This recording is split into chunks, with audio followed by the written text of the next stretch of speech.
नमस्कार, मैं doctor Manish Tomar, gastroenterologist, Kailash hospital sector 71 में कार्यरत हूँ।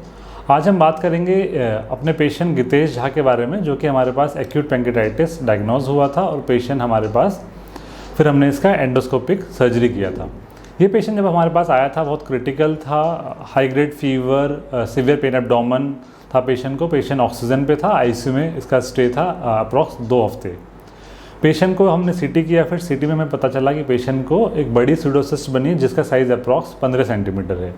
हमने इस पेशेंट को अटेंडेंट्स को समझाया और फिर इसका एंडोस्कोपिक सर्जरी किया, जिसमें हमने पेट के द्वारा सिस्ट को पंक्चर किया, वहाँ पे हमने स्टेंट डाला और काफ़ी पस निकाला। करीबन 1.25 लीटर पस हमने ड्यूरिंग सर्जरीज का निकाला। गितेश सर्जरी करने के बाद इमीडिएटली उसको आराम मिलना स्टार्ट हो गया। उसका फीवर फिर ड्यूरिंग हॉस्पिटल स्टे ही नहीं उसका फीवर आया।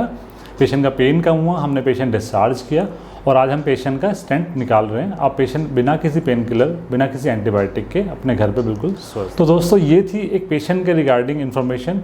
ऐसे ही काफ़ी केसेस हमारे पास पैंक्रेटाइटिस के आते हैं जिसमें सिस्ट या वॉन, सिस्ट बोलते हैं स्यूडोसिस्ट, या वॉन का मतलब वॉल्ड ऑफ नेक्रोसिस, जो कि मवाद की गांठें या पेनक्रियाज में जो सड़न हो जाती है उसकी गांठें बन सकती हैं।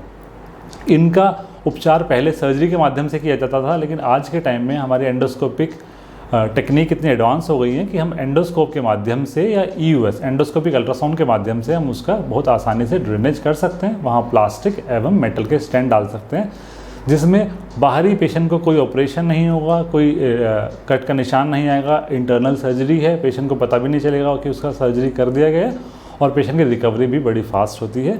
तो दोस्तों, ये थी थोड़ी सी जानकारी पैंक्रेटाइटिस और उसकी गांठ का इलाज के बारे में, जिसको हम सिस्ट बोलते हैं लेमन लैंग्वेज में। धन्यवाद।